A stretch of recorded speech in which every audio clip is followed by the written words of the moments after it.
મારી વિનંતી છે કે માંજલપુરના રાજાની દરેક વર્ષે એક ખાસિયત રહી છે। નિર્વિઘ્ન આપણે માંજલપુરના રાજાનું આગમન નિર્વિઘ્નપણે પાર પાડીએ છીએ।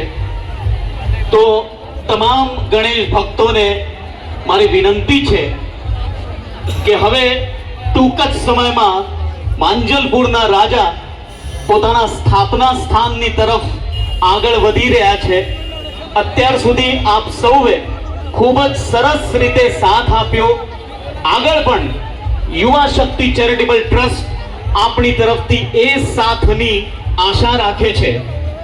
તમામ ગણેશ ભક્તોને અમારા યુવા શક્તિ ચેરિટેબલ ટ્રસ્ટ તરફથી વિનંતી કરવામાં આવે છે કે હાલ માંજલપુરના રાજા પોતાના સ્થાપના સ્થાનથી ખૂબ જ નજીક આવી